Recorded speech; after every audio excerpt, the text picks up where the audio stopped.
তো ভাবো আপুনি মুৰাজাৰত অহাৰ পিছত আমাৰ মুছলমান যুৱকে যিমান সহায় আপোনাক কৰিছিলে, যিমান আপোনাক ছাপোৰ্ট কৰিছিলে, মই ভাবো বহুত কৰিছে। আপোনালোকৰ মুৰাজাৰতে নহয়, গোটেই অসমৰ মুছলমানে মোক ভাল পাইছিলে। অকল মুৰাজাৰতে নহয়, বেয়া কেতিয়া পালে গম পাই নে নাপায়?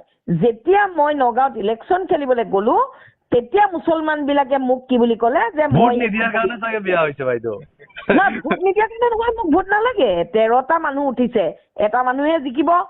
আপুনি ইলেকশ্যনত উঠিলে হাৰিম বুলিবলৈ ৰেডি থাকিব লাগিব। ইলেকশ্যনটো অনিশ্চিত বস্তু।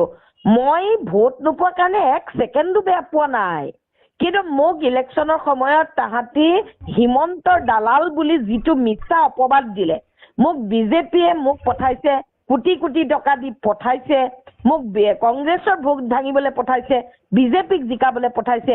এই মিছা কথাবিলাক কৈ যে মোক অত্যাচাৰ কৰিলে, সেই কথাটোৰ কাৰণে মই দুখ পাইছো। কাৰণ মই আজিৰ তাৰিখলৈকে কোনো বিজেপিৰ মানুহৰ লগত মোৰ চিনাকি নাই।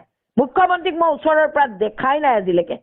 গতিকে ইমান মিছা কথা কৈ মানুহে ক'ব পাৰে, কাৰণ যেতিয়া আপুনি ৰাজনীতি কৰিছে, আপোনাৰ বিৰুদ্ধে আজি হিমন্তৰ বিৰুদ্ধে কিমান অপপ্ৰচাৰ চলে। সীমা থাকে ন, সীমা থাকে ন। আপোনালোকৰ কাৰণে মই কাৰণ আপুনি এজন ৰাজনীতিবিদ, আপুনি ৰাজনীতি কৰিছে, আপুনি ৰাজনীতি যোৱাৰ আগতে আপোনাক বহুতে ছাপোৰ্ট কৰিছে।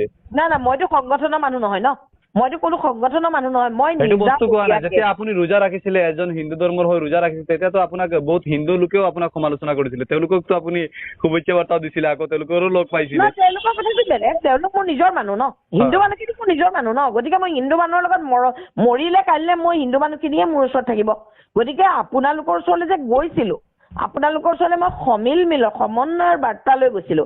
আপোনালোকে ভাবিব লাগিছিলে যে এই মানুহজনীক যদি নগাঁৱৰ মানুহে ইমান অপমান কৰিছে, আমি কমচে কম মানুহজনীক কওঁ যে আপুনি বেয়া নাপাব, চব এনেকুৱা। কোনোটো মুছলমানে মোক নকলে। গতিকে এতিয়া মই মুছলমানৰ লগত নাই, একেবাৰেই নাই মই মুছলমানৰ লগত।